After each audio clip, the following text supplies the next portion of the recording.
All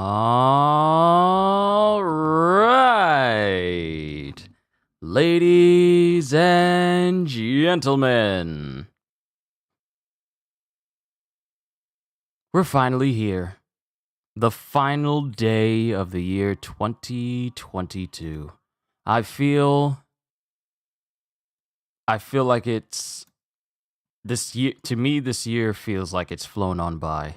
And so many things have happened, not just with One Piece, but within the whole year as a whole. So many good things for me, so many good things for gaming, so many good things for anime and manga. And I just feel like this has been an overall pretty good year. I mean, sure, there have been some things that happened this year.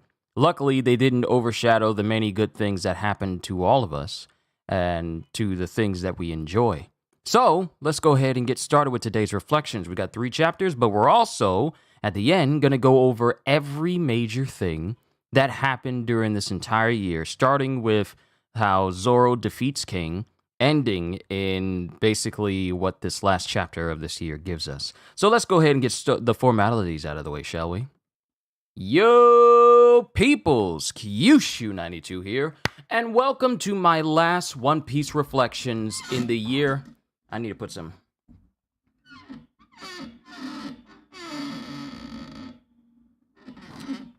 grease on that. That's my fault. Welcome to my last One Piece reflections for the year 2022. On the day of Gol D. Rogers' birthday himself and the eve of his son Ace, I feel like it is very appropriate that I cap off this year talking about One Piece. And we got 3 absolutely amazing chapters for One Piece. So let's go ahead and get started with the first one. Chapter 1068, or 1068 if you say it the way that Rogers Base does. Matter of fact, let me bring up the chapter itself on the wiki so we can go over the notes as well as everything else that we go over. So we're going to go through these chapters, talk about them, and then we'll go over the major events that happened all the way from the beginning of this year, all the way up until its end. Chapter 1068, A Genius's Dream.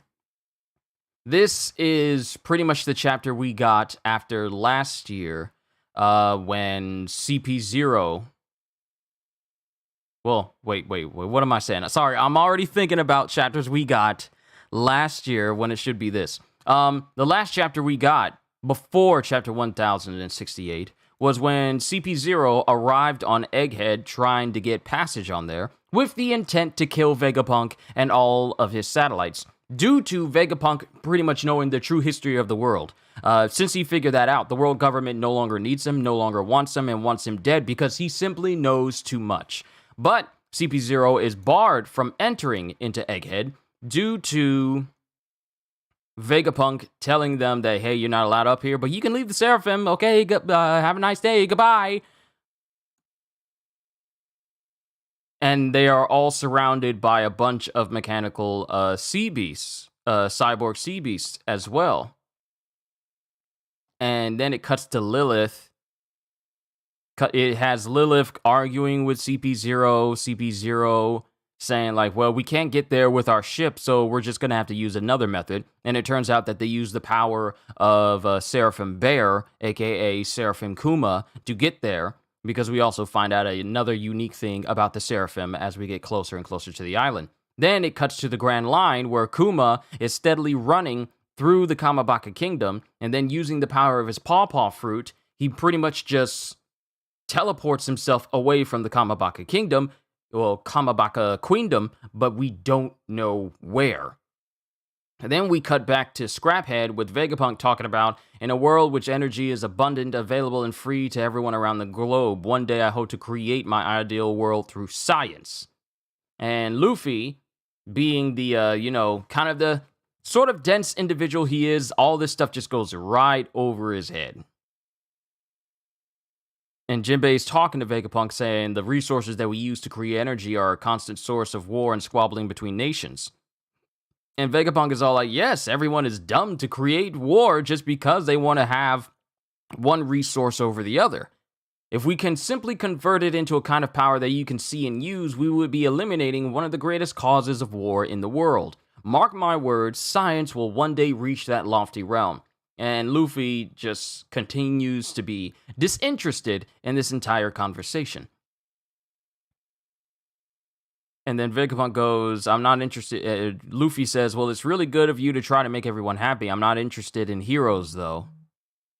And Vegapunk goes, so why do you want to leave this place? Yes, that's the issue. The harder I strive to find the energy I've been seeking, the closer I get to the power source that move this machine soldier, which is basically this big, giant, mechanical robot that the ancient kingdom created. The ancient nameless kingdom, or the kingdom without a name that we don't know, created to assault Marigeois hundreds of years ago. And he's getting closer to finding that ancient energy source.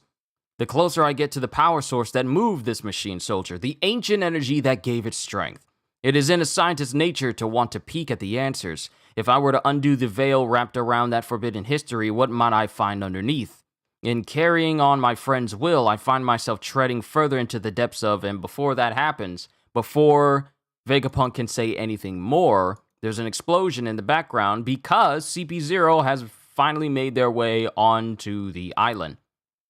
So as you can see, I've dug a bit too deep into the past, and now the government's going to get rid of me just like they got rid of Ohara. Sounds like that commotion's being caused by CP0. And Luffy knows absolutely nothing about CP0. Like, he's seen these individuals in white, but he doesn't know who CP0 are, or the organization, or the effect they've had in the story ever since we first saw them during Dressrosa, falsifying the news of Doflamingo being, stepping down, resigning from the Warlords.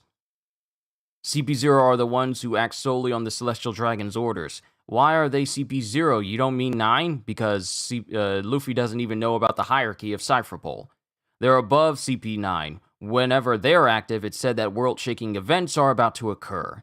And then it shows Stussy, along with a whole bunch of CP0 agents, Cypherpole agents, and with Seraphim Kuma, Lucci, and Kaku. And everyone is surprised to see them, and all the citizens that are there on Egghead, they're really surprised to see Lucci and company there, but they're realizing that it seems that they use the power... Seems they use the power of the Paw fruit in order to reach the island. Which is concerning when you think about it, because now, with there being a Seraphim that has the same powers of Kuma, but it's not Kuma, and under the direct control of whoever has authority over it, the world government basically has the means of being able to teleport themselves. Well, I wouldn't say teleport themselves. I would say more so push themselves in any direction as long as they have that one specific Seraphim. Now, it remains to be seen just what and all can be transported and pushed at any given time, because the only time we've ever seen the Paw fruit be used, it's either used destructively with, pushing air as a cannon, or the Urasusushoku, or it's being used to push individual things, either repelling individual things or pushing an individual person to another location, but we've never seen it used on multiple targets all at once.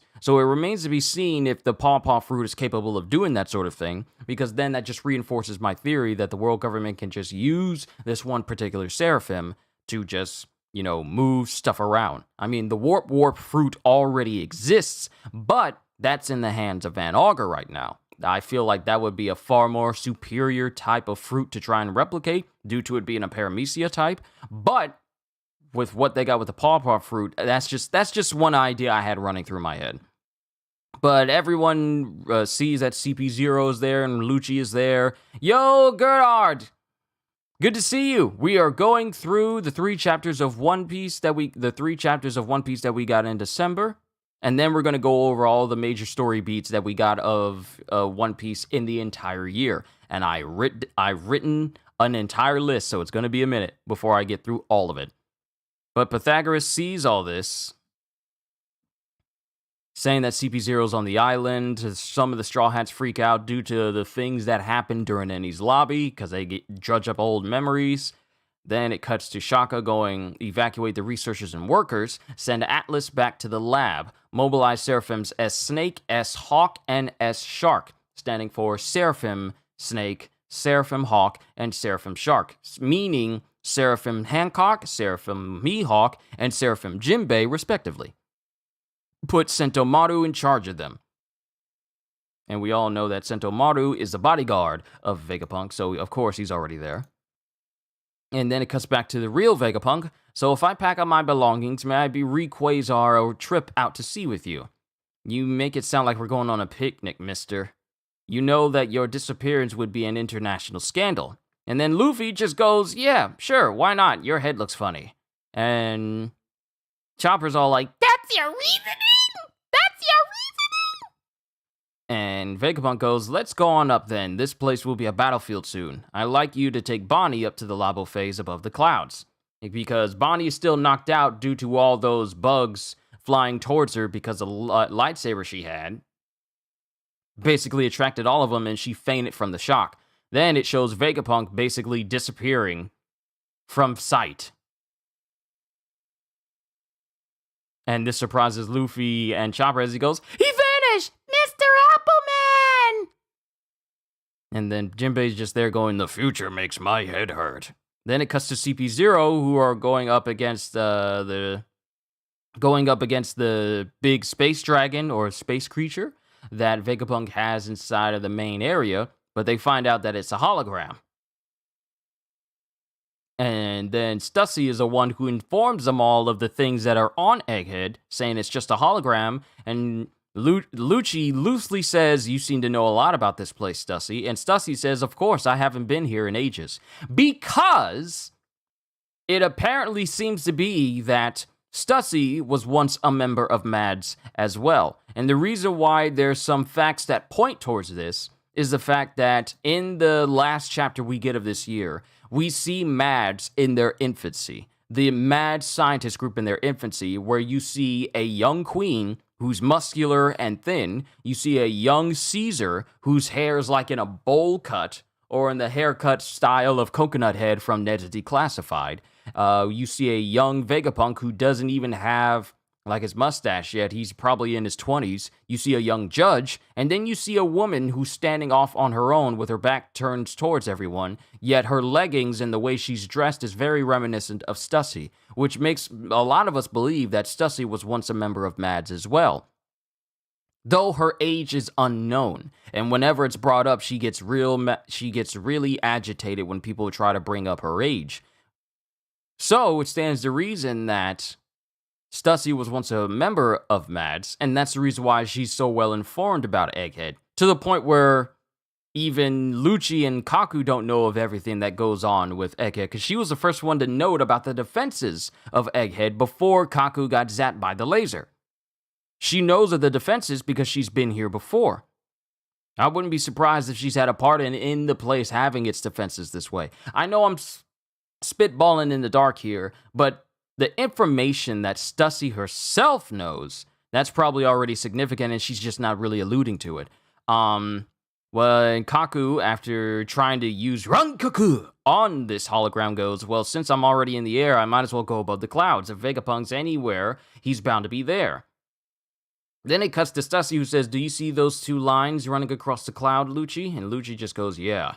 If an enemy crosses those lines, it activates a laser beam. And as Kaku crosses this boundary, he gets zapped by a laser. They call it the Frontier Dome. That's the defensive system that surrounds the Labo phase. You could have warned him first. And Stussy goes, that the point is, don't take the world's greatest scientist lightly. And Kaku gets mad and upset, even though his body is, charred black from getting zapped, going, you got a heart of ice in there, Stussy. Yeah, but you're feeling warmed up now, aren't you? Then it cuts to Atlas, who goes running towards Lucci and company. As she goes, who said you were allowed to be more violent than me on Egghead? And then as Atlas prepares to hit Lucci with Ultra Mighty Pond, before she can even finish that, Lucci goes into his, hybrid Zoan form and uses Rokugan on Atlas, shattering half of her face. And as Atlas falls over, smoke billowing from the destroyed portion of her face, Luffy and company run directly in the path of Lucci. And this is the first time that they see each other after two whole years since the events of Enies Lobby. This is the first time they've seen each other. But that's the end of chapter 1068. So, to go through the quick references, S-Bear possesses an artificial version of the Nikyu no Mi. Kuma uses his powers to disappear from Momoiro Island, aka the Kamabaka Queendom.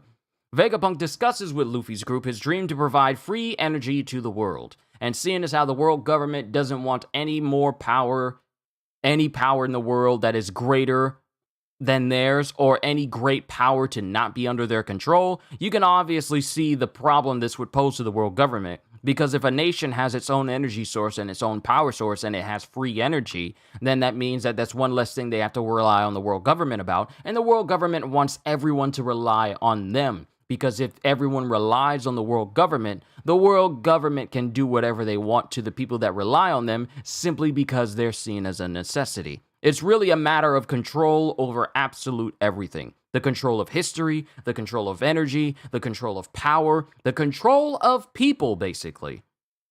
So everything that Vegapunk wants to do for the world is in direct opposition of the world government simply because the world government doesn't believe in anyone other than themselves to have control. So on top of Vegapunk knowing the knowledge of the history of the world, which is more than enough for him to be executed immediately, but him wanting to provide free energy to the world, which has been a topic of war, a subject of war, the instigation of war throughout the world of One Piece, that would just throw the world's government's control out of whack if they have people who have just as much power as they do, in more ways than one.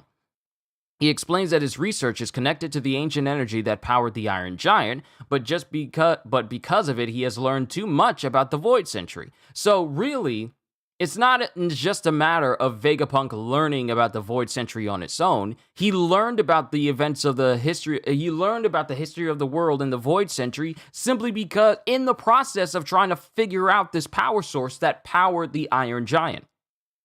He wasn't even purposefully trying to look into the history of the world, but he had to in order to try and figure out this power source. And in doing so, came under fire and under direct target of the world government. This dude is trying to figure out how to create free energy for the world, but in the process put himself in the crosshairs of the world government simply because knowing that knowledge also means that you gotta know about the Void Century as well, and that's a no-no. That's an absolute no-no in the eyes of the world government. So, here we are.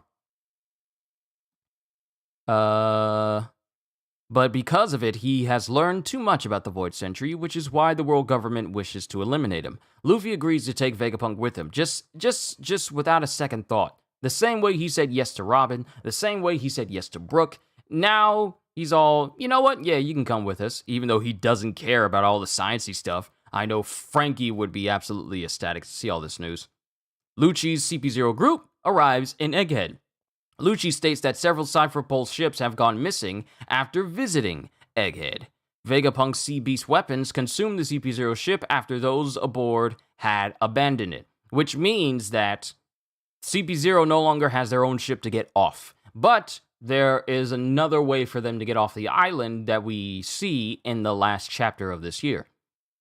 Kaku uses Geppo to reach the Labo phase, only to be shot down after crossing the two lines in the clouds. Stussy mentions that she has been to Egghead before in the past, but we don't know how long, and we don't know to what degree, but many of us believe, like I said before, that she used to be a member of Mads, and that's the reason why she's so familiar with the place. Atlas charges towards Lucci, but the latter defeats her using Rokugan to defend himself, thus critically damaging Atlas but leaving her alive. And then, lastly, Luffy's group encounters Lucci, and the two recognize each other after all this time. So, going forward, we enter into chapter 1069, and this is where a lot of things got really, really juicy for One Piece. Because for one thing, we see Luffy using Gear 5 just immediately. then we find out that Lucci will, you know what? Let's just go through this. So, going through this, and let me go all the way to the front. Chapter 1069, all things are brought into this world with hope. And as this is going on, Luffy and Lucci lock eyes, still calling him Pigeon Guy. And then it cuts to Lucci returning to his human form again, as he says, "This is a government island." As Luffy says, "Pigeon Guy, what are you doing here?" And then it cuts to Kaku that goes, "It's the Straw Hat crew, those dastardly villains, and Jewelry Bonnie too.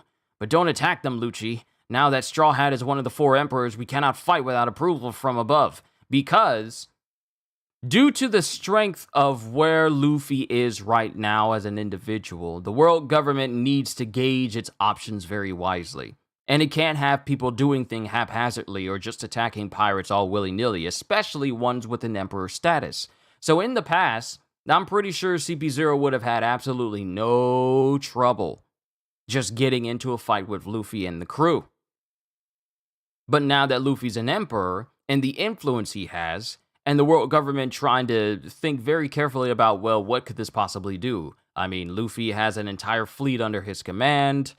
He has numerous territory under his name. We know that he beat Kaido along with Law and Kid beating Big Mom. So those are big implications there. We need to proceed very carefully. So don't attack this new emperor unless we give you permission.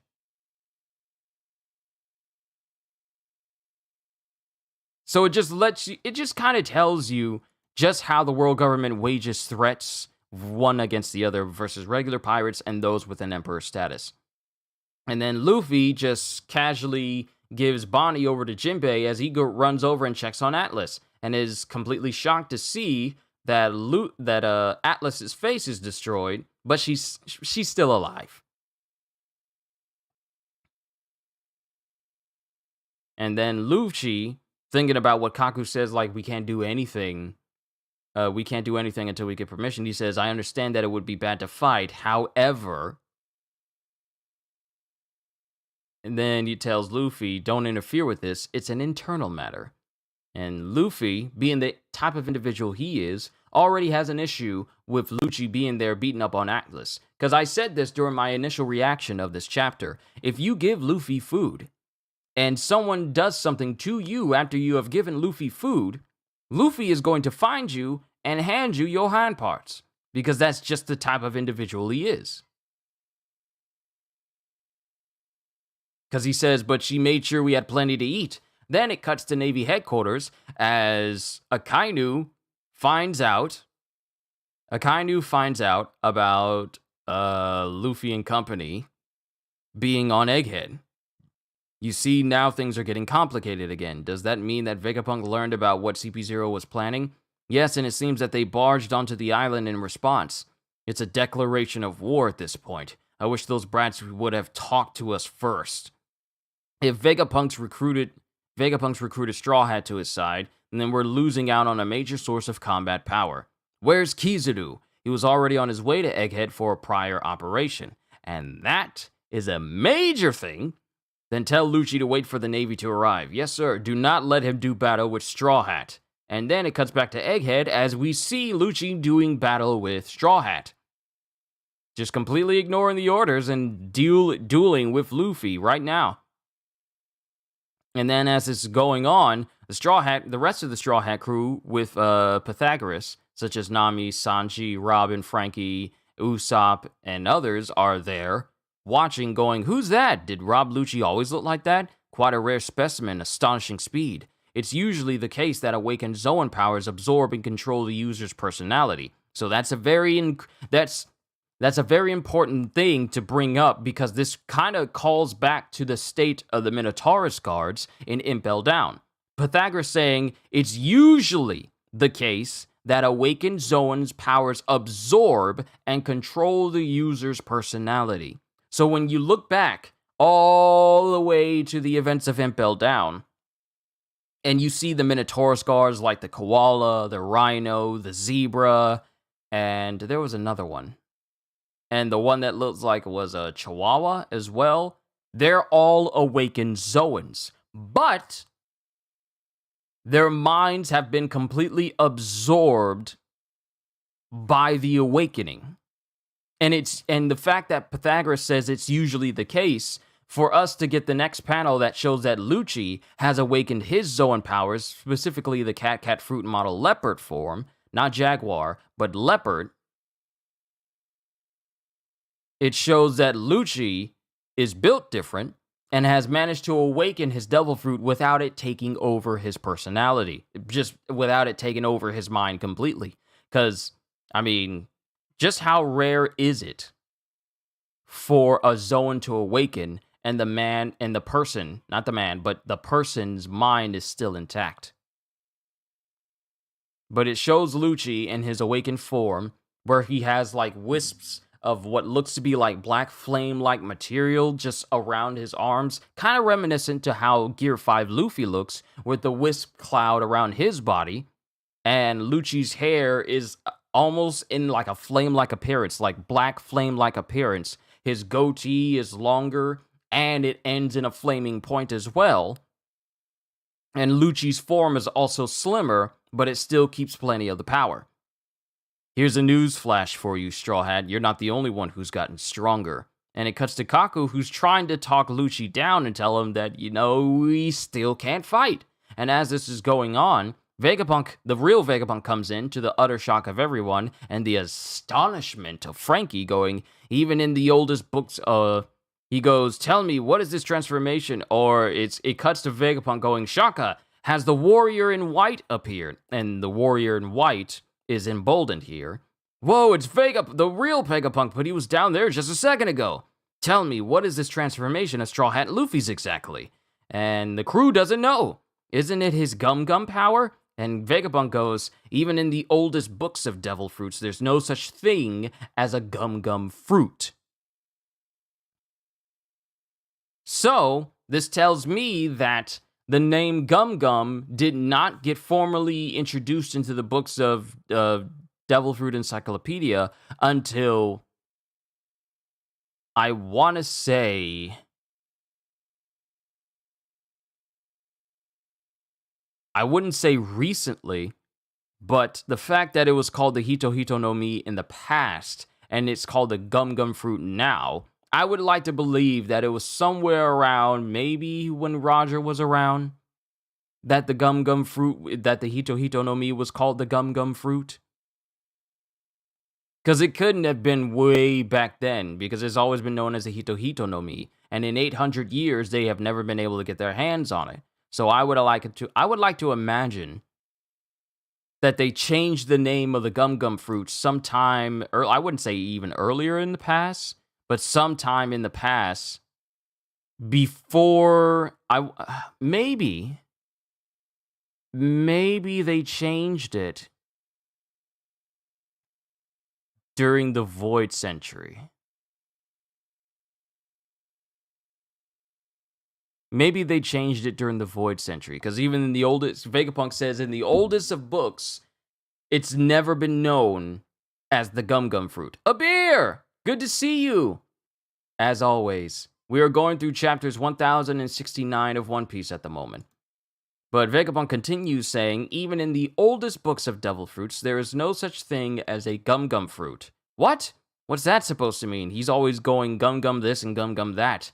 What a beautiful sight. He looks just like a god who only appears in the oldest of texts. And then Sanji goes, a god? He's Luffy. You know he's a moron, right?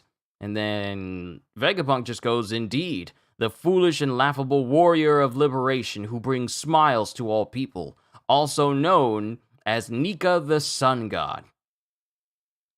And everyone has never heard of Nika simply because the Nika name and everything linked to Nika has been obscured by the world government. Even uttering the name Nika is punishable by death, which is why the guard that was looking over who's who in the past when he was imprisoned in Impel Down mysteriously disappeared the day after he mentioned the story of Nika.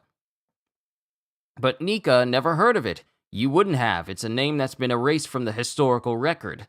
But as long as people wish for him, his existence will never truly disappear. All things are brought into this world with hope.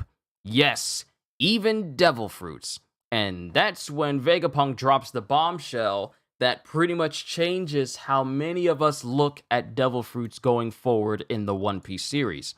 Every devil fruit is a possibility for human evolution that someone desired. If only I could be like this, if only I could be like that. All of those powers represent the many branches of the future of humanity. But that unnatural status is loathed by the sea, the mother of nature, a fitting punishment for its sins. Those with powers exist in different dimensions dreamed up by someone else before them. This is only my theory, so you see you don't even need to debate whether any god exists or not. Isn't it just such a fascinating world as Luffy and Lucci clash with one another the exact same way they clash with each other during the events of Enies Lobby? And everyone is just completely and utterly shocked at this revelation.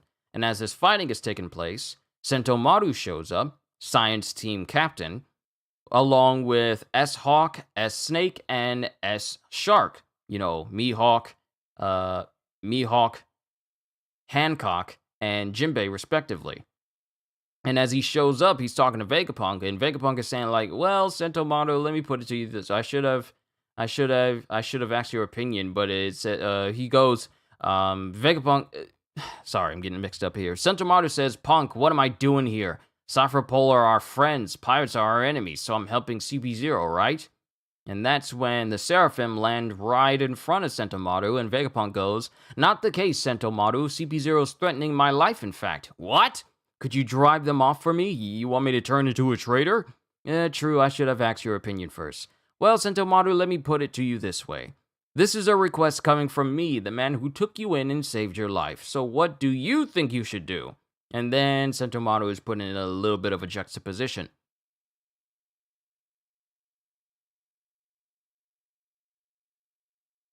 And then it shows Kaku with S-Bear, aka S-Kuma, who's there with the CP0 agents. And Kaku goes like, hey, S-Bear, eliminate one of them. They're 3 Seraphim, that's a heavyweight matchup. Eliminate them. It's pointless, Kaku. They have the advantage. Because Stussy knows literally everything that they're about to do and the advantage that they have.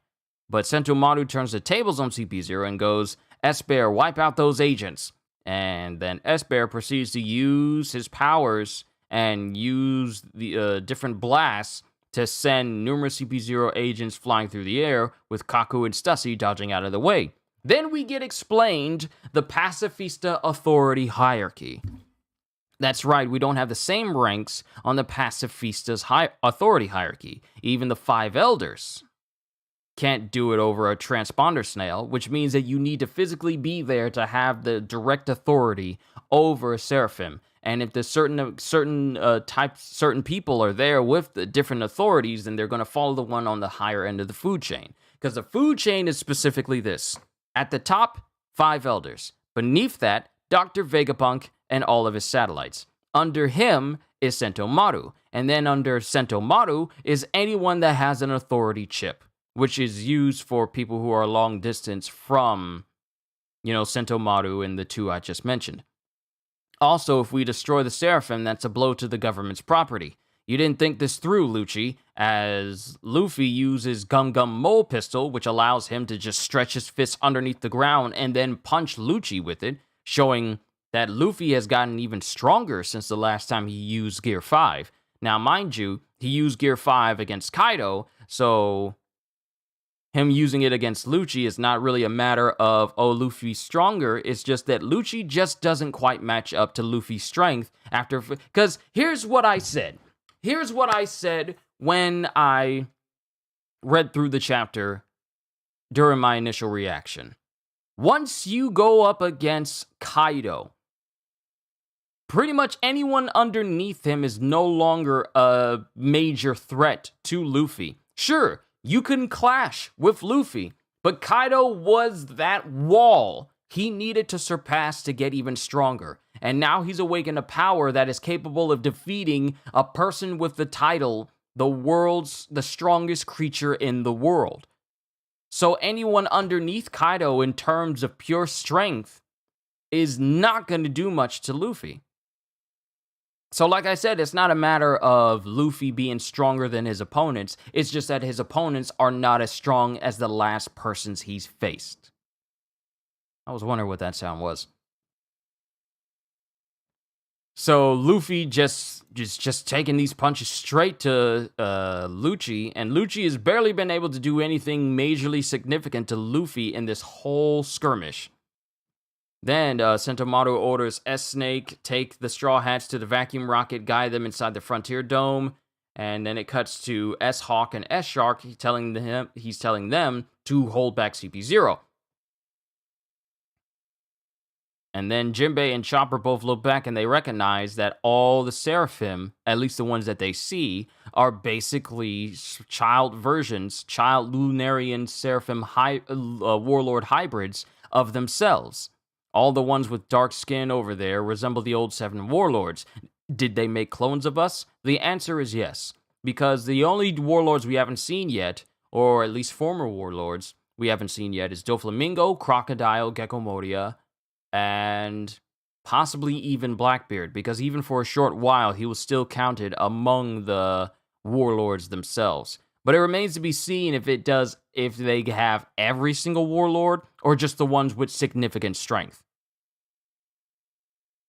Major significant strength. Not saying that Blackbeard doesn't have it, but maybe it's just like a certain amount of warlords that they got the access to powers to.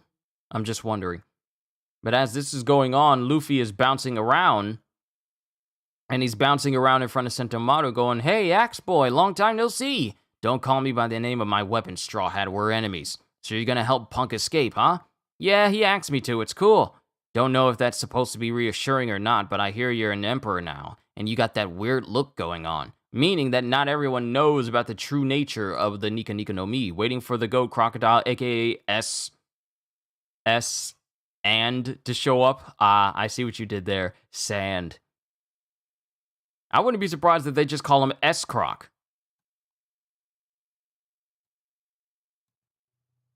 I wouldn't be surprised if they actually call him that a beer. But as Sentomaru's talking to Luffy, Lucci comes in right behind Sentomaru and skewers him with hand pistol, which is like finger pistol, but it's with your entire hand, causing a stream of blood to shoot straight through Sentomaru's back, causing Luffy to scream out Sentomaru's nickname, Axe Boy, because he doesn't even know his name, with Lucci going, "We only need to erase their control tower. Now you follow our orders, Seraphim." And that's the end of chapter 1069. So, with the notes for 1069, Luffy notices Atlas unconscious and clashes with Lucci. Luffy hands over Bonnie to Jinbei. Jinbei and Chopper evacuate from the battlefield, carrying Atlas and Bonnie with them respectively. Lucci's Devil Fruit has awakened, granting him a new form similar to Luffy's Gear 5 form. According to Shaka, awakened Zoans usually lose control of their minds, with Lucci being considered an exceptional case due to averting this.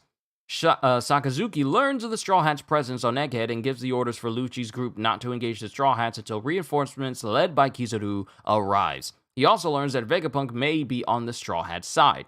Even though he said that if Vegapunk has recruited Straw Hat to his side, Vegapunk goes to the lava phase to reunite with his other satellites, who are with Sanji's group. Vegapunk and Sanji's group observe Lucci and Luffy's battle. Vegapunk stated that the name of the Gomu Gomu no Mi has never been recorded anywhere in the ancient Devil Fruit Encyclopedia, but he did note that Gear 5 resembles the mythical figure Nika. And mind you, we have never actually seen what Nika looks like. But we know that it's reminiscent of what Luffy looks like. But we've never seen the original Nika, of which this fruit is named after. Vegapunk explains to the group his theory regarding the origin of devil fruits. His theory regarding the origin of devil fruits. According to Vegapunk, devil fruits are all born out of the desires of humans. It is because of this unnatural evolution that nature itself, the sea, rejects them. So, let's talk about that for a quick moment. That's significant. The fact that if Vegapunk's theory is correct, it's basically saying that devil fruits are basically created from human desire. Human desire made manifest. Human desire giving a physical form. Oh, I wish I could be super strong. Then you get the strong fruit. Oh, I wish I could move as fast as the speed of light. Then the Pika Pika no Mi exists. The Glint fruit exists. I wish I could turn things to ice. The Chili fruit. I wish I could burn things with the power of fire and magma. The magma fruit exists. There's a lot, when you think about it, there's a lot of things that people could possibly want power-wise, but then you have to think about ridiculous powers that we've seen thus far, such as Buggy's ability to literally split himself into pieces. Then you got to think of, okay, who thought up the desire to be able to create crushing darkness that can absorb everything and also be able to negate the powers of other devil fruits? You with this theory, we got to think about what desire brought about what each fruit. Like, what desire brought about the need to want to be like a 8-headed Hydra? What desire brought about the ability, brought about the desire? What desire brought about the creation of Kaido's fish fruit? What desire brought about the existence of Big Mom's soul fruit? What desire brought about the existence of ridiculous fruits such as that one Baroque Works agent that could turn his boogers into bombs or whatever part of his body into bombs? It's what desire would bring about some of the more comical and more ridiculous abilities and fruit powers that we've seen in the world of One Piece, if Vegapunk's theory is to be believed. Just think about what desires would bring about which fruit into existence, because there's a ton of them. There's a lot. There's well over 100 and something devil fruits canon. And then there's a couple of them that are non-canon, specifically within like movies and filler arcs. So it just makes you think, what desire would bring about what fruit from human desire? There's just so much to go off of here. And if this is true, then it's literally like all you have to do is just get a certain amount of people to really, really want this one particular thing, and then it'll create that devil fruit. A devil fruit that can create black holes? Well, we kind of already have that with Blackbeard. A devil fruit that can basically create gravitational singularities? No, that's still a black hole. A devil fruit that can do things on a universal scale, not just like a worldly scale, but a universal scale. Imagine if this theory of Vegapunk is to be believed, then what's to stop people or what's to stop individuals for wanting and desiring a fruit that can rule over basically everyone?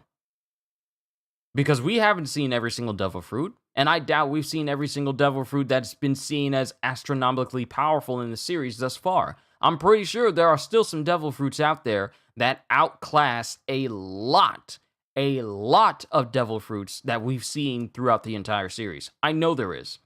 Oda's not just going to show us the pinnacle of devil fruits just from Kaido, and then it's just downhill from there. There's so much more. I feel like Oda is really waiting for that one moment to show us a devil fruit that could just threaten existence. Not the Goro no Mi, not the Yami Yami no Mi, but I feel like there could be some more devil fruits that are in that same class as those two devil fruits. Because with those two devil fruits, Blackbeard already sees himself as invincible. One fruit that can call forth the void, and another that can destroy the world. It's like, surely these can't be the only two fruits that are regarded as one evil and the other that could destroy the world without a second thought. I feel like there's still some more that are either in the hands of someone or have yet to be eaten by someone. I know I'm just going off of theories here, but I feel like we have not seen the pinnacle yet of devil fruit power. We haven't. We may have seen an example with Kaido and Big Mom, and even with Luffy, but we have not seen the absolute pinnacle of Devil Fruit power in its entirety. We've seen a bar, but we haven't seen the roof. We've seen like the 5th story, but we haven't gone up to the penthouse suite yet. I feel like that's where we are right now when it comes to Devil Fruit powers.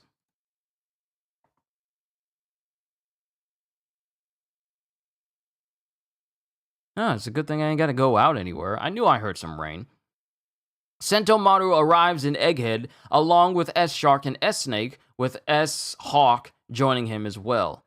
Well, with S-Hawk and S-Snake with S-Shark joining him as well. Sentomaru orders S-Bear to attack CP0, encountering Luffy in the process as well. Sentomaru reluctantly agrees to fight against CP0. According to Stussy, the 5 elders, Vegapunk and Sentomaru, are the only holders of the authority over the Seraphim, superseding even CP0's control chips. Likewise, the Seraphim can only be commanded directly rather than via Denden Mushi. Because if that were the case, then the Seraphim would just have Denden Mushi transponder earpieces on their ears, and the world government would just be sending them all over the world in order to take down certain threats that they want removed. While being distracted by the chatter, Lucci knocks Sentomaru unconscious so CP0 can regain control over the Seraphim. So all the things that happened in this chapter, yeah, it's good, but it's the next one that really sets a big precedent for us to look forward to in the events of 2023.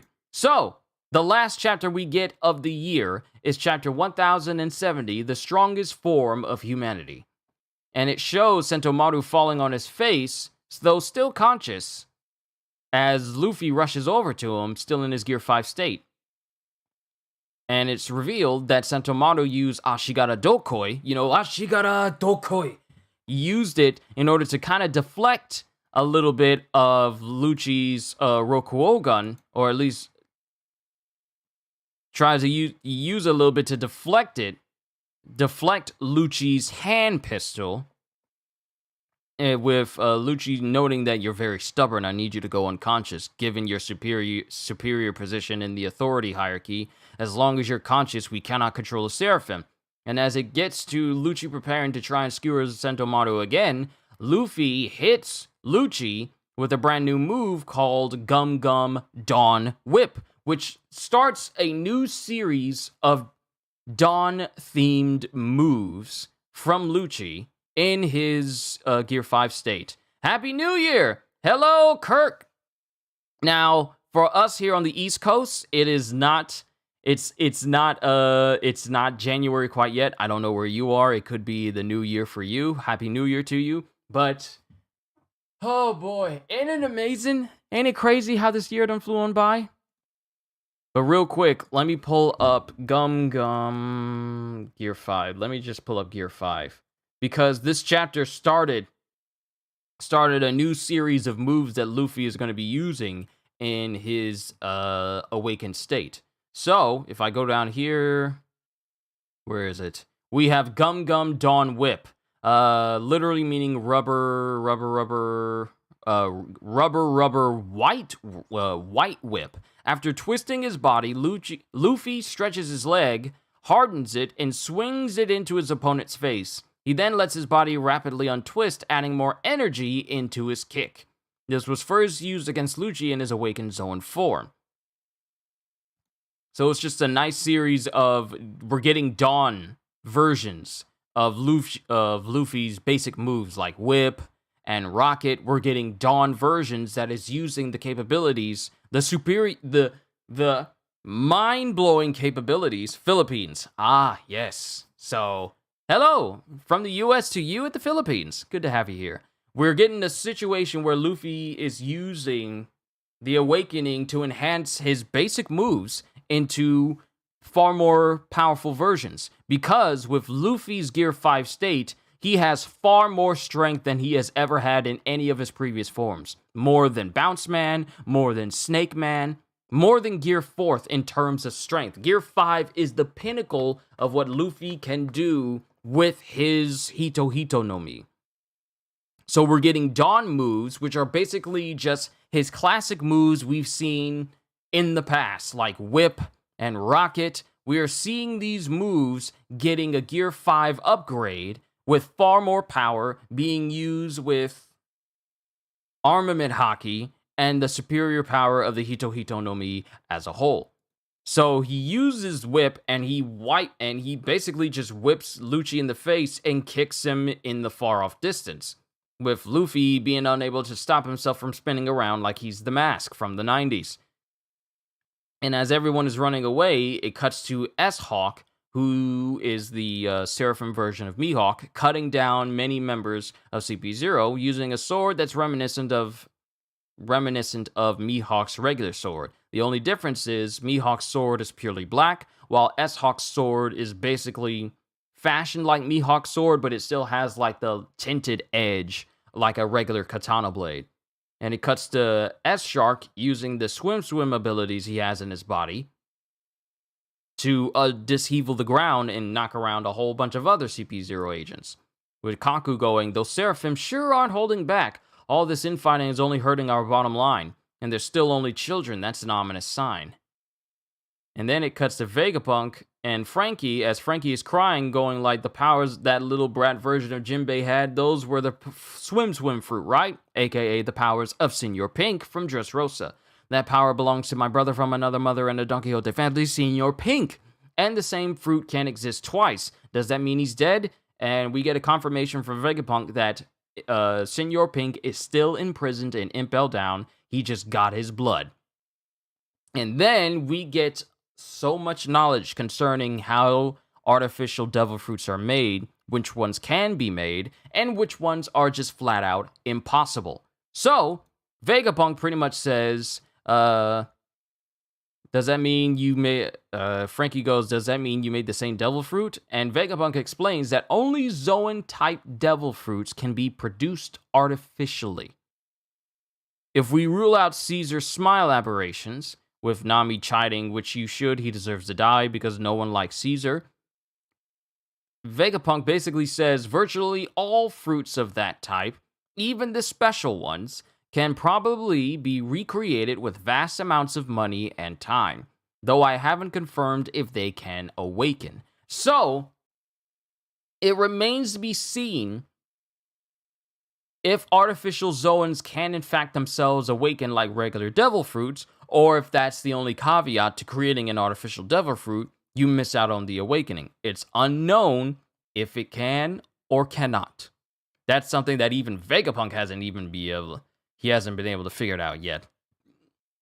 And he continues going, I tried everything I could think of with Logias, but they proved too difficult. Basically saying that he can recreate Zoans artificially, no issue. Logias are out of the question because they're basically impossible.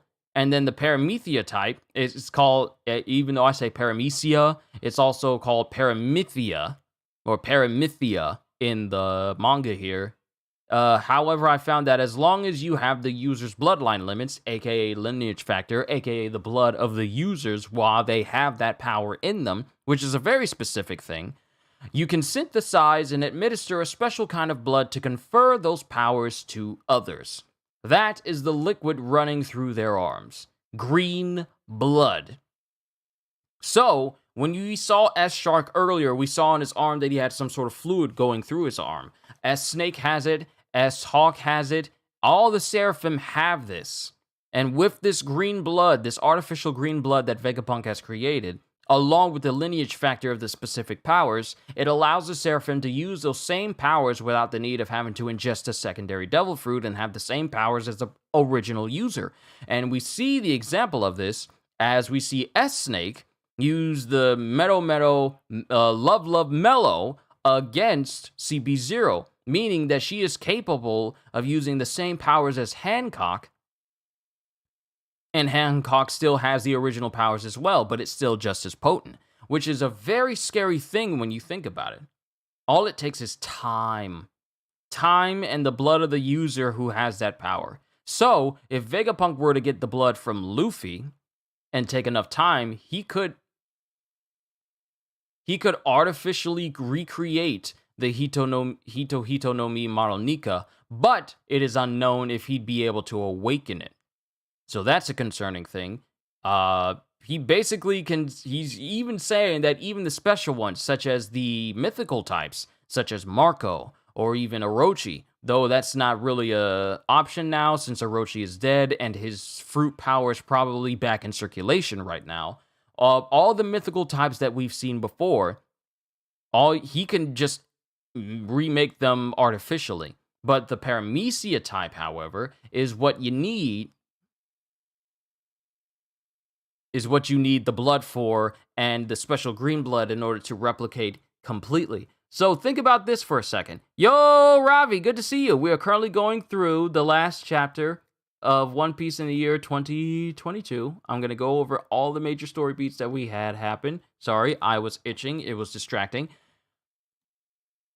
It makes me wonder if he were to get his hands on Law's blood and then replicate it,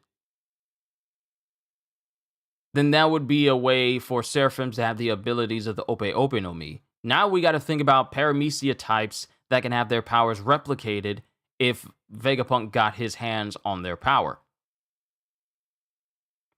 But S-Snake turns a couple of CP0 agents into stone. We see S-Bear using Ursa Shock, blowing up a ginormous portion of where the CP0 Cypher Pole agents are. And he goes, and Vegapunk goes, the Seraphim represent the highest echelon of science conceivable. In all the history of the sea, they are the strongest form of humanity. Given their combination of not only having the powers of previous warlords, but also being strengthened by being a hybrid of Lunarians, which we have already seen to be extraordinarily strong, given how it took Zoro awakening his conquerors along with the sword Enma and basically being boosted by the hyper regeneration formula that Miyagi gave him for Zoro to beat King. That's how tough King was. So, with the toughness of a Lunarian, the toughness and strength of a Lunarian, the size of basically giant tall people like Blackbeard, because S-Hawk was roughly the same, almost as big as Blackbeard. S-Shark was about the same size as Jinbei, and they're children. They're children. It remains to be seen if they are actually going to grow up, but they're children. So really, oh snap, I forgot to close my window.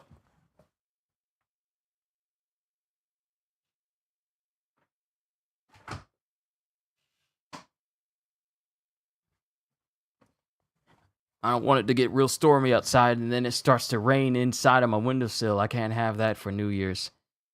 Yo, just passing by to say Happy New Year. Happy New Year, Kohagen. The green blood concept is nice. Oda is crazy for that. He really is. He really is. He is.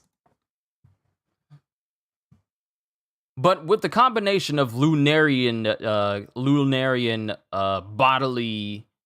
bodily function, Lunarian, what is it? Lunarian biology. There it is. Physiology. With Lunarian physiology, the capabilities of some of the strongest warlords we have ever seen, some of the strongest people we have ever seen in One Piece, combined together to be completely subservient to whoever has control over them, you are looking at the highest form of artificial life ever. The highest form of strongest form of humanity, as Vegapunk puts it. And that's why they scrapped the 7 warlords. Why did you have to make them, man? And Frankie is just enamored by all this information, while Usopp is just, steadily being freaked out by it. So they were designed to be weapons for the Navy. Yes, to be a threat to us. Given their toughness, they're a threat to everybody. Then it cuts to Lucci, who gets back up from being knocked through a wall, and then he rushes towards Sentomaru, who's bleeding profusely from the mouth. And then as it cuts to Lucci trying to get closer and closer to Sentomaru, Luffy tries to burst out of the ground and tries to bite into him, but Lucci dodges out of the way. And then Lucci, having chomped on an enormous part of the ground, spits those chunks at Lucci, and Lucci, in his awakened form, uses, armament hockey to punch through these rocks that are sent towards him. And Luffy, using the environmental elasticity that extends from him towards his environment while he's in his Gear 5 state, stretches a large tubing area and uses Gum Gum Dawn Rocket while turning half of his hair into goggles, and launches directly into Lucci. Now, to give you a better example of what this, a better definition of what this power can actually do, Luffy throws himself into the environment and uses his awakened power to bend the structure further. After shaping his hair into a pair of goggles, Luffy launches himself at his opponent and slams his fists into their abdomen. And the strength of this attack was enough to, draw blood from Lucci again and send him flying into a nearby wall with extreme force, with Lucci wondering where he's getting so much force and power from, which shows you that Luffy this isn't how it was when Luffy first faced off against Lucci. This was a one-sided battle. Lucci kept getting up, but it was Luffy who was delivering the more permanent hits, because Luffy, in this entire fight, has not been touched by Lucci at all. Sure, they clashed with fists, but that's the only hit that Lucci ever got on Luffy during their entire skirmish. Did I say Lucci? Lucci ever got on Luffy during their entire skirmish. But it's been Luffy who's been hitting Lucci over and over, and Lucci is the one who's been suffering. Then we see S-Snake Hancock telling everyone to get inside the vacuum rocket, with Jinbei going, "Aw, thank you, you're a much nicer Hancock." And this goes in reference to how Hancock treated Jinbei when Jinbei was trying to recover after the events of Marineford, and how he was talking to Luffy, which bothered Jinbei. And another incident that harkens back to this was when Luffy was trying to eat and regain his strength, Jinbei was trying to eat, but Hancock, back on Amazon Lily, was telling her, like, "What do you think you're doing? That food is for Luffy." And she was, just being all overall rude to him, even though he was trying to recover alongside Luffy. She just wanted Luffy to be the only one to fully recover because, she's absolutely in love with him. So for Jinbei to run across this S-Snake, and this S-Snake isn't like berating him or treating him rudely as Hancock was known to do, he's all like, "Oh, thank you, you're a much nicer Hancock. Much nicer Hancock." And we see that the Seraphim have personalities, because she kind of blushes from this, and she kind of goes like, "Baka! Insolence! I'm only following my orders, nothing more!" And, she's kind of like trying to play it off a little bit, or she's embarrassed. She's embarrassed that someone is saying you're much nicer. So they take off, they get inside of the rocket. They take off and they get inside of the rocket while Sentomaru tells them, like, "Straw Hat, Punk's in your hands now. Got it. Don't worry, we'll take him off this island." And then it cuts to Luffy, who gets to the rocket very fast, apparently, because we see one panel that says "now launching," and then we see Luffy inside of the pod with Atlas and everyone, and Luffy's inside of this pod looking extremely haggard due to the effects of Gear 5. It's a little like Gentle's quirk plus a little bit of Toon Force. That's exactly what it is, CJ. But it's also to the point where it is, unlike Gentle's quirk, Luffy's awakening power extends to people's bodies as well. So he can bouncify the air. He can basically bounce. Matter of fact, let me look up Gentle.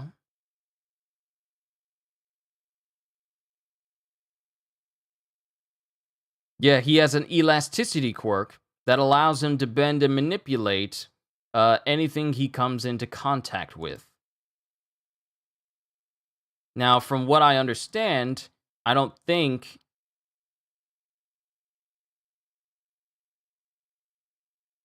elasticity, I don't think it can work on living things, which is something the Gear 5 state has an advantage over.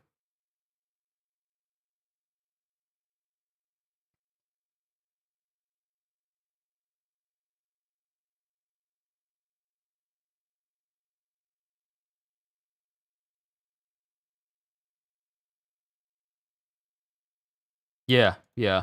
I don't think it has. I had to look it up. I don't think it can be affected by people's bodies. It can affect people's bodies, whereas Gear 5 can do that to people's bodies, but also harm them in the same way. But everyone's in the pod, jetting off. Jewelry Bonnie finally wakes up, looks at Luffy, wondering who exactly he is because she's never seen his state after he uses Gear 5. And then, as they get out of the pod, it takes them at least 32 seconds to get up to the Labo phase. It takes them at least 32 seconds. Then, as they travel upwards and get up to the Labo phase, CP0 is still left standing as they go, "You should be proud. As Vegapunk's bodyguard, you had a duty and you fulfilled it admirably. It's a shame it had to come to this, Sentomaru." And then Stussy says, "We're supposed to wait for the Navy. Lucci, they're going to escape if we wait any longer." Then it cuts to them at the lab.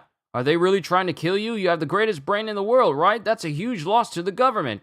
And what if you thought the greatest brain in the world was about to oppose you? Not that I intend to do any such thing." And then Nami is just like on a binge trying to, eliminate loose ends, going, "That's a good point. He'd be a thorn in my side. Ice him." So given these circumstances, it must be fate that brought an Emperor's crew here. And then it cuts to them being surprised, cuts to the Straw Hat crew being surprised that Vegapunk is going to be going with them. Frankie is excited, Usopp is excited, Nami is shocked, Robin's just in the background chilling, and Sanji goes like, "Hey, at least take off these shackles, show some respect." But it's like, I don't think Sanji understands that. Okay, so I kind of find it funny how people say, "Show me some respect," and it's all like, well, why would I do that if you ain't showing respect to me? Why would I show you respect? What have you done for me to show you respect to? Like, you're locked in here because it's a countermeasure. But hey, at least take these shackles off, show some respect. Then it cuts to Luffy, who's there outside of the tubing, who's completely recovered from the effects of Gear 5 leaving him. Because we've seen before that he had to literally jumpstart his heart into doing that Drum of Liberation beat again in order for him to activate his Gear 5 state again to take down Kaido. But here we see Luffy completely recover from being tired and haggard and completely aged looking from using Gear 5 in 32 seconds. Remember when Luffy would have to go into Gear 4, Gear 4th, and then he'd be incredibly tired after overusing his haki? Then we saw him clashing with the Beast Pirate ship when they saved Kinemon and company, when they were heading to Onigashima with him, Law, and Kid taking down multiple ships where he went into his Gear 4 state and went out of it without even being completely tired at all. Are we seeing the early stages of Luffy being able to enter in and out of Gear 5 without the significant downtime of him being tired? Because this man used Gear 5, got incredibly tired, and then recovered in 32 seconds. Less than a minute's worth of time. A little over half of a minute. And he's recovered and he's just walking around normal. And Bonnie just goes off on her own, going, I demanded Vegapunk put my father back to normal. If his response was to unleash swarms of bugs on me, then he must die." And then everyone's like, I don't think that's what's his fault, because she doesn't realize that her activating that little lightsaber is what drew all the bugs to her. Then it cuts to CP0, who now has full control of the Seraphim. And you get a good comparison to their size, as it shows S-Bear is incredibly huge. He's probably around the same size as Kuma is right now.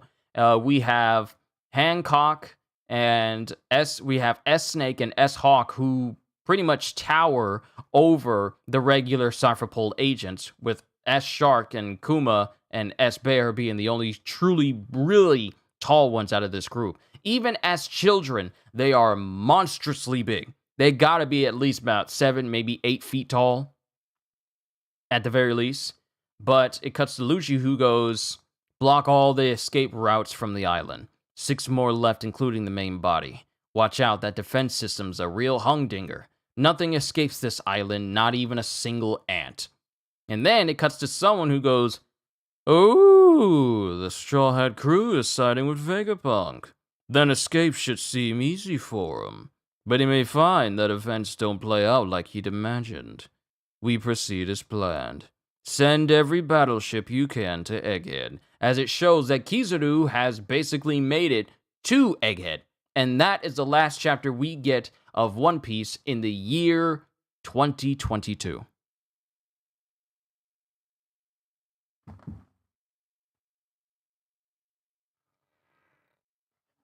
So, we're going to go over the notes here. The real quick notes.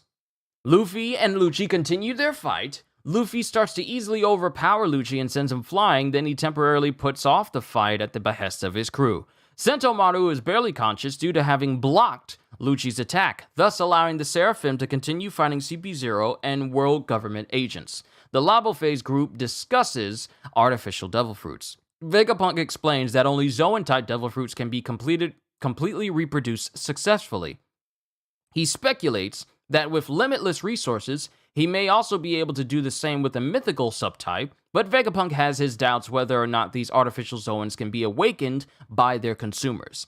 Vegapunk also explains that while it is very complicated to reproduce Logia-based fruits, Paramecia-type devil fruits can be reproduced only by having the user's lineage factor, and a transfusion of an artificial green blood which he made that is transfused through the arms of the Seraphim.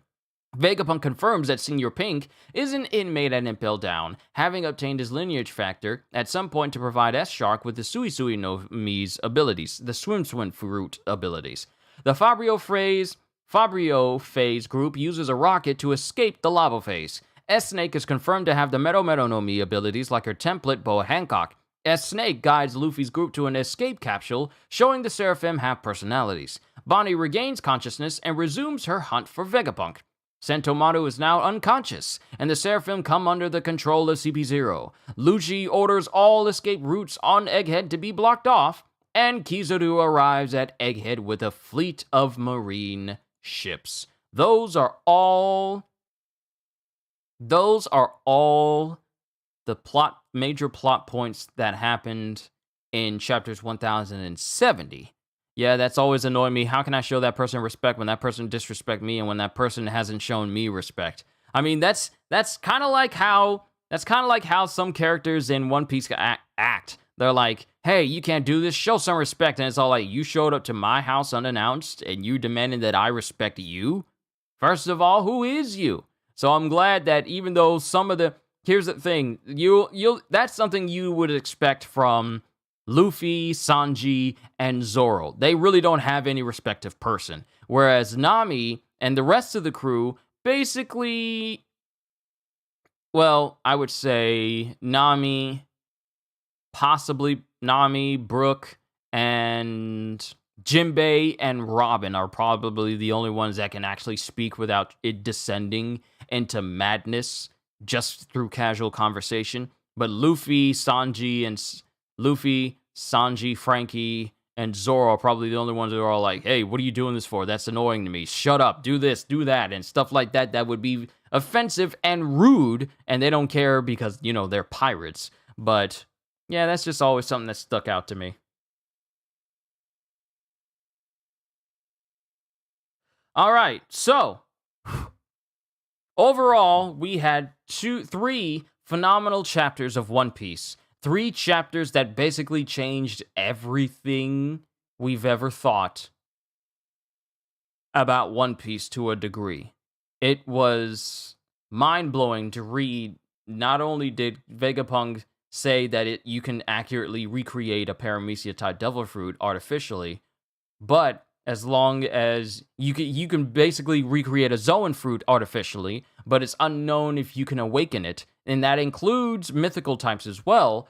But Paramecia types can be recreated as long as you have the blood of the person who has that power and a special green blood transfusion in order for it to make it happen. Logia powers cannot be replicated because they're just too unstable. They're little forces of nature, and having more than one person with a singular Logia type fruit And the world could cause widespread destruction. Can you imagine if Kizaru's Pika Pika no Mi was mass-produced? How devastated the world would be? Yasakani no Magatamas all over the globe? Just imagine. But now, we are here as the one person we have yet to see do anything recently arrives on Egghead. And given the fact that Kizaru is One Piece's biggest troll in the history of One Piece, we literally don't know what Kizaru is going to do when he gets there. It's anyone's guess. The Straw Hats could escape, or he could try and square up with the Straw Hat crew after, 2 whole years, because it's not just Lucci who's going to be seeing the Straw Hat crew after 2 years. It's going to be Kizaru who sees the entire crew after 2 years.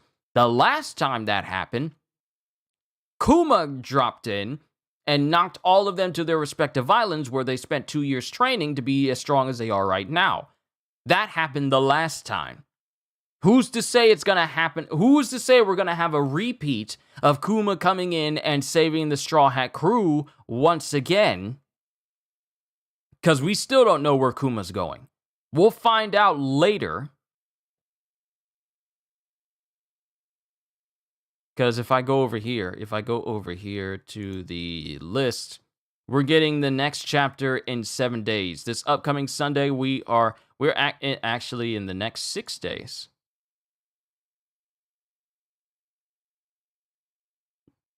Next 6 days, it's saying that the chapter is going to be dropping on a Friday. That's interesting. Interesting. I'll keep you guys informed. But who's to say that we're going to have another Sabaody Archipelago event where Kizaru is face-to-face with the Straw Hats, but Kuma's not there to break them out?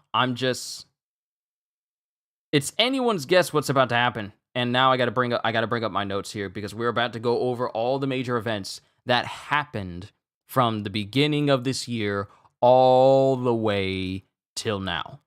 So, firstly, all these chapters of One Piece have been absolutely phenomenal throughout this entire year. Not just in December, but throughout this entire year. We saw... Well, actually, you know what? Let's just go through the notes. Hope you guys are ready. It's going to be a bit of a long one, because I got 7 pages worth of notes of every major thing that happened in One Piece. Beginning with Zoro defeats King, Law and Kid defeat Big Mom. These are all the major things that happened in One Piece this entire year, from January all the way until now.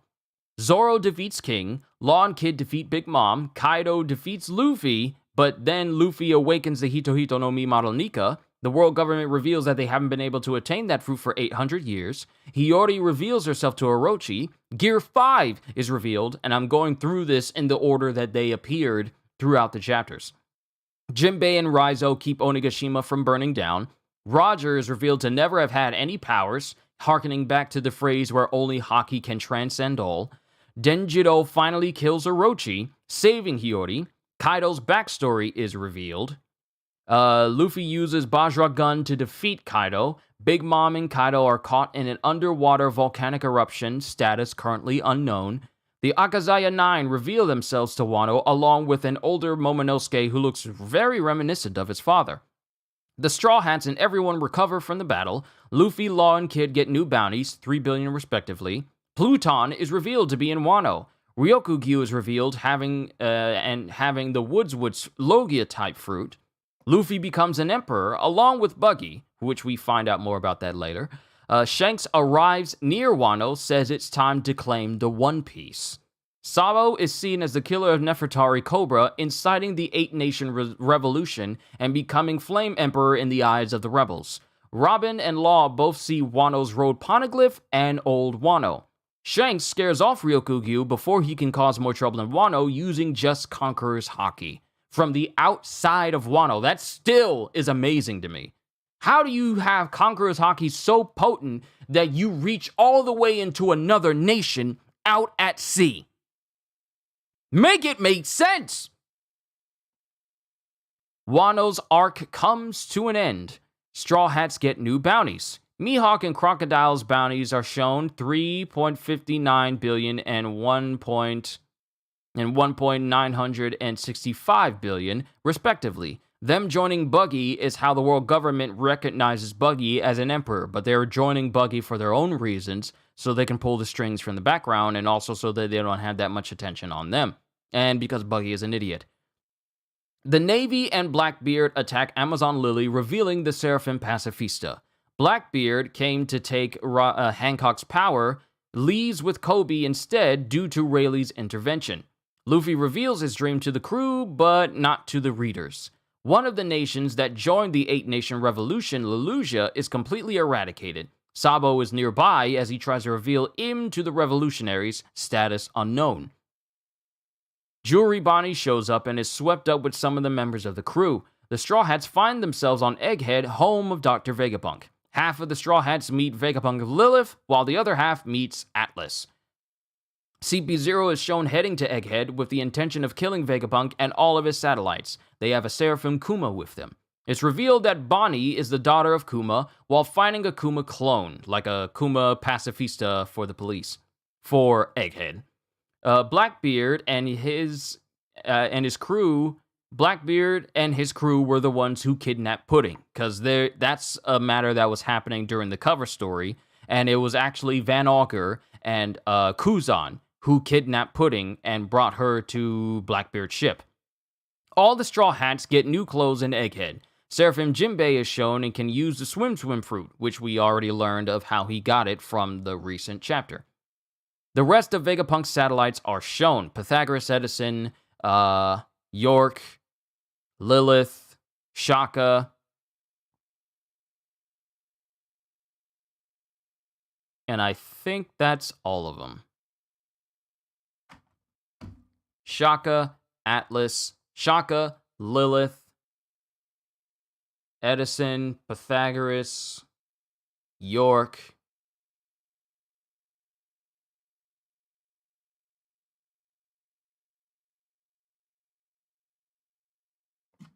Dang it. I'm forgetting them all already.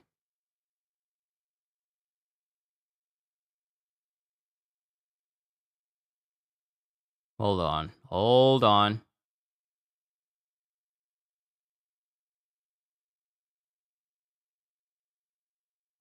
I need to go back to 1067. Where's all the satellites? Okay, so Atlas, Edison, Shaka, Lilith, Pythagoras, York, and 1, 2, 3, 4, 5, 6. Oh, I was right. All right, we can continue on. The rest of Vegapunk's satellites are shown. It's revealed that all the technology on Egghead was recreated from 900 years in the past, showing you just how advanced that kingdom was for technology to be used now and is seen as 500 years in the future, even though it's 9 centuries old. The Straw Hats learn a little about the Void Century, but merely just how potent the information it is, and not exactly about the Void Century itself.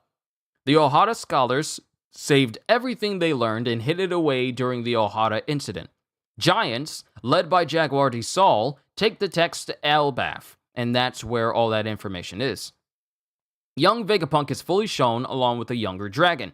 The events of the Ohara incident causes the creation of the Revolutionary Army, and later on in life, Vegapunk would visit Elbaf, and using the power of the brain fruit that he has, would store all of that knowledge into his brain, and therefore all the information that Ohara had. So basically, Ohara's will lives on in Vegapunk, and the texts that are now safeguarded all the way in Elbaf. Present-day Vegapunk is shown. Vegapunk reveals his enormous intelligence is partly due to the brain fruit. Now, mind you, his intelligence is not because of the brain fruit, but he's already a genius. The brain fruit just made him even more of a genius with its capability of giving him basically infinite knowledge, but it just causes his brain to get even bigger from that information. Vegapunk wants the Straw Hats to take him off Egghead. Kuma suddenly takes off from Kamabaka.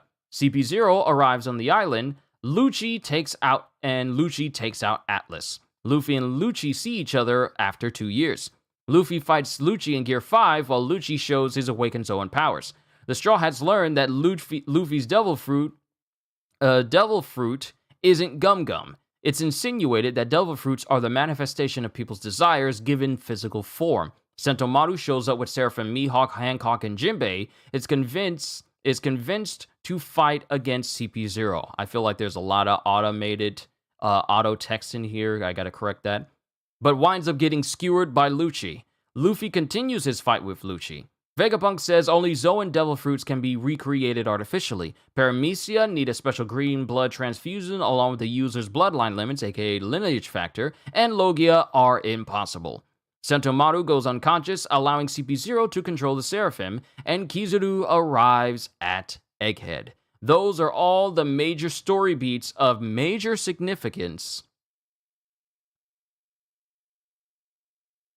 Hold on.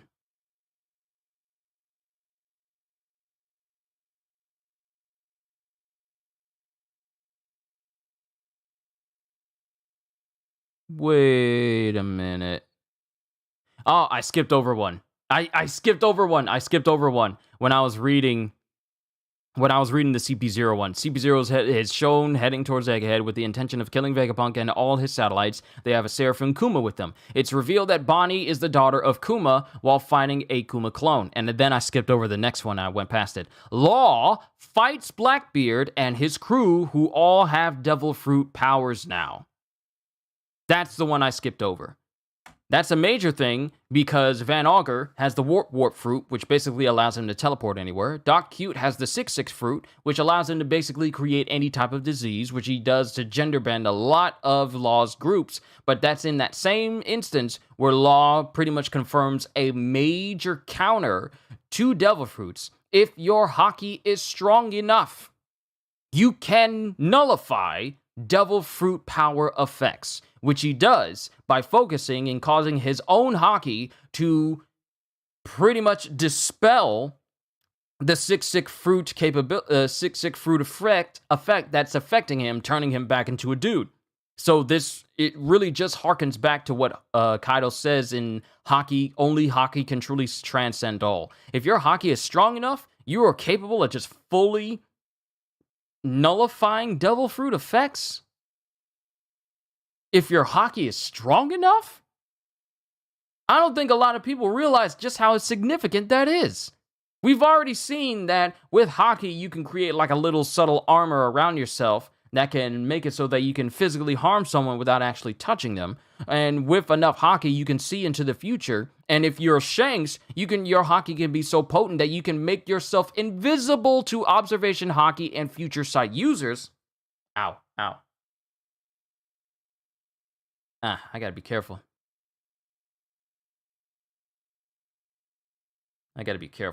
So I don't get another nosebleed. I gotta be careful.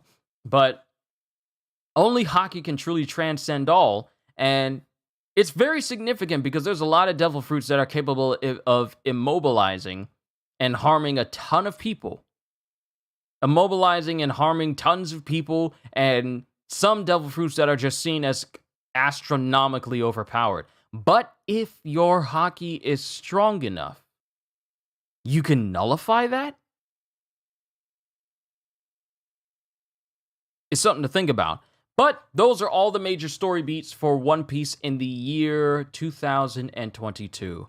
Oda, as Abir says, Oda came into this year with heat, and he did not cool off at all. Actually, he did cool off. He cooled off for like a month. Between June and July. And then he turned the heat all the way up. Like he started out pre-cooked, preheated in an oven, and it got gradual. He preheated the oven in January. And then he just turned it off because he had second thoughts about turning the heat up. And he stayed cool. He cooled off for a good month to finalize the final saga so he can just give us the rest of the chapters, because One Piece, to him, it's basically done. He doesn't need to do anything else with it except give us those chapters. He just preheated the oven, then took a break. Then when he came back to the break, he says, you know what? I want to see how hot I can make this oven go. How much can I blow people's minds? And he just went way off into left field in the best possible way. blowing our minds with every single chapter. Every single chapter that Oda has released this year has been phenomenal. Phenomenal. And greatly paced as well. Some would say that the pacing of Egghead has actually been going very fast compared to previous arcs. Because with an arc this size, we have covered so much ground in so little chapters. We've covered so much in so little chapters. Some of the stuff that we'd be seeing in Egghead would probably be as long as the Zou arc. And yet, we're only a couple chapters into Egghead. And we're already approaching, like, we're past the second half. We're already past the halfway point of it. Because Kizaru is about to arrive with a fleet of with a fleet of marine ships. Luffy and his crew are getting closer to catching up with the rest of the crew, which they haven't seen each other ever since they landed at Egghead. So it's like, the Straw Hats love getting separated in different arcs, don't they? They're always getting separated one way or the other. But the pacing for Egghead has actually been fast. Not a bad fast, but it's been faster than any other arcs that we've seen in One Piece for quite a while now.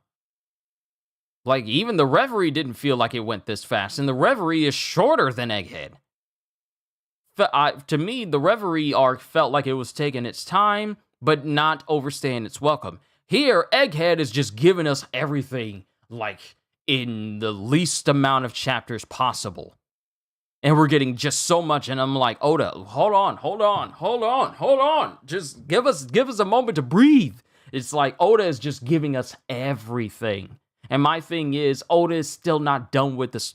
We are way far away from the ending of One Piece, and yet all this stuff would make you think that we are in, like, the last arc of the entire series, but there's so much more for One Piece that is coming our way.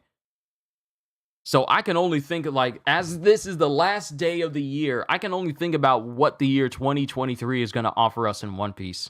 I've said this before last year, and this year just blew my mind. It blew y'all minds as well, because y'all were here watching me getting my mind blown, seeing me get up and scream in this one room every other chapter, and it's like, stop it, it's amazing. So all these moments that we are getting in One Piece, that we got in One Piece right now, I can't wait to see what we get for One Piece next year.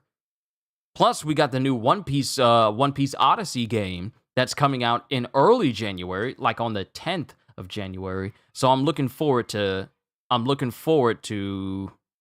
that game coming out, and also seeing what these new chapters of One Piece is going to be for us as a whole. One sec.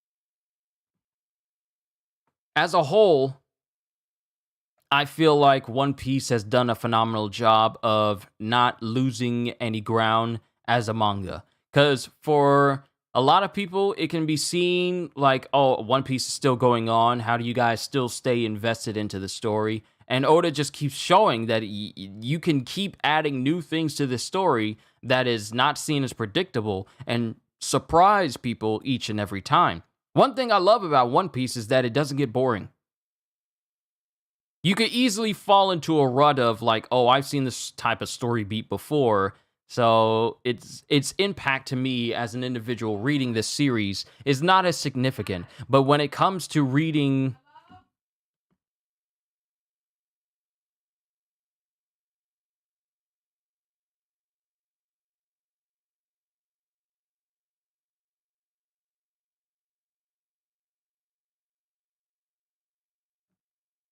When it comes to me reading One Piece, it's like there's not a moment where I feel like the story is just taking forever to get to certain points. It feels like this is a story worth being invested into. Not everyone is gearing and ready to go to read a story that is getting close to 1,080 chapters, which is probably going to hit 1,100 chapters next year. I know it is.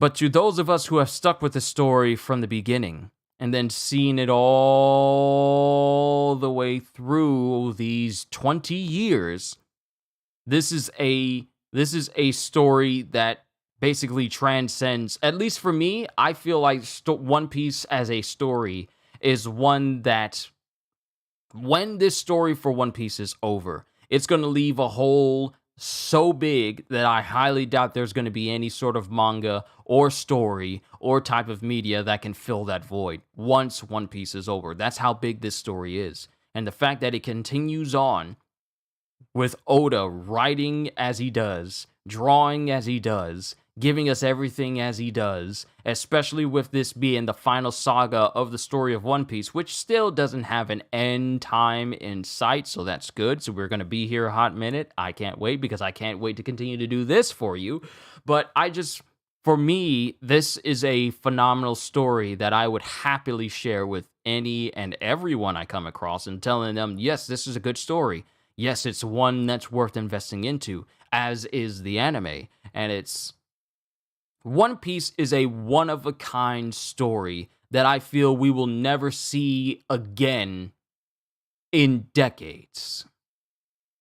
That's how significant One Piece is. That's how big One Piece is. I feel like we will never get a story on par with One Piece as far as its scale, its scope, its length, its characters, its world building, its story, its music when you're listening or watching the anime.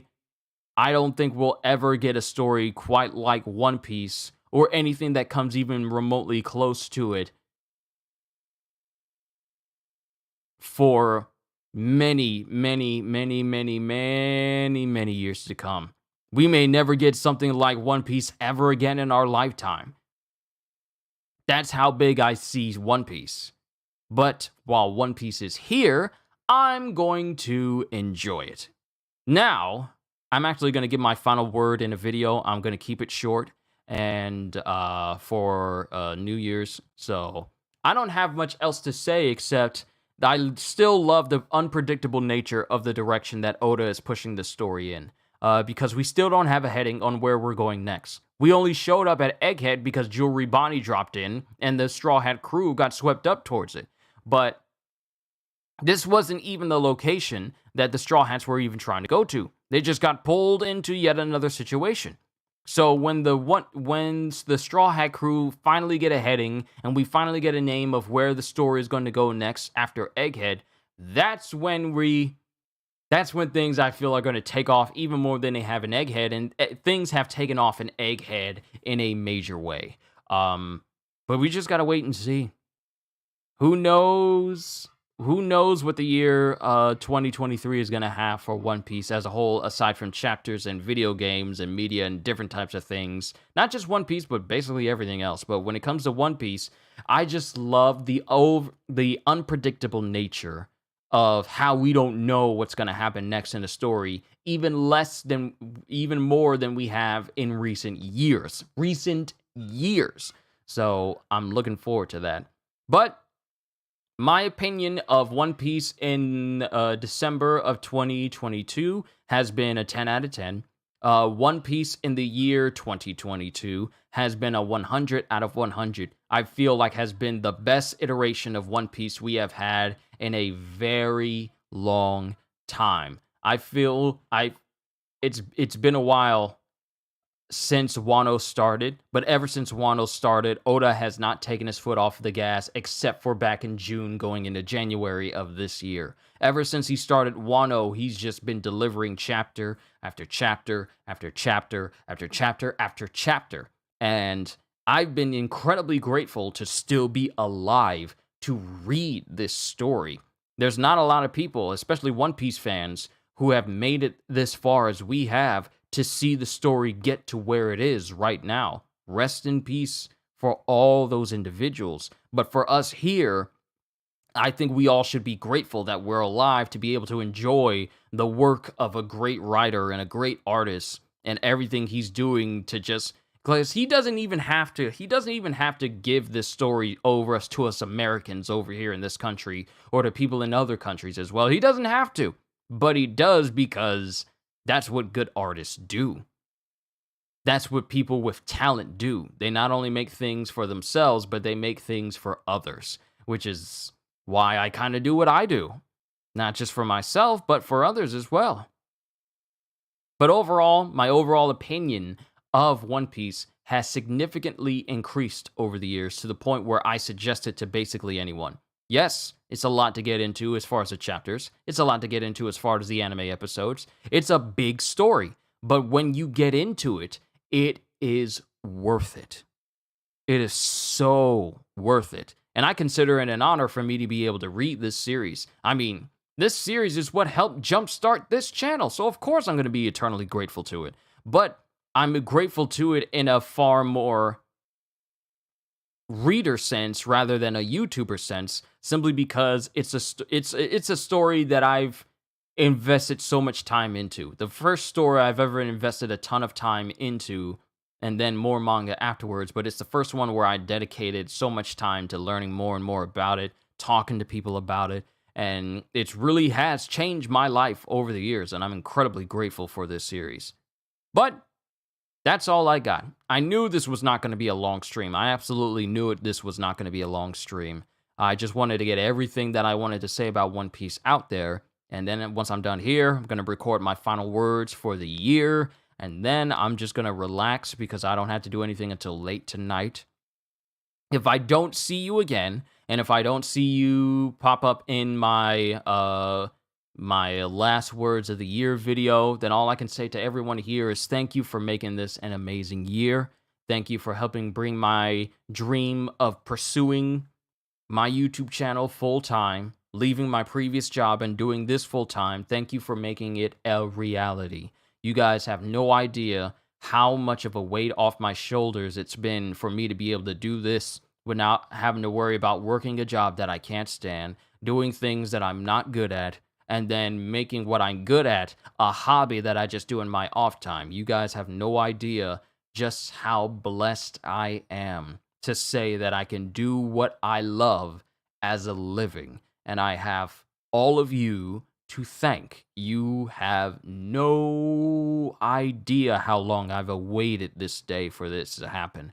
And I honestly can't consider myself going back to anything else other than this, simply because this is what I'm meant to do. You guys helped make this happen. So to everyone here, all I can say, if I don't see you at the end of the year, all I can say is Happy New Year. Hope you all enjoyed. Can't wait to see you all in my next video. And if you're new to the channel and you enjoyed what you saw here today, then like, subscribe, share with everyone you know, because the more the merrier, and maybe even consider becoming a member, because I am always looking forward to entertaining you. So have a fantastic day, and once again, as always, later, peoples.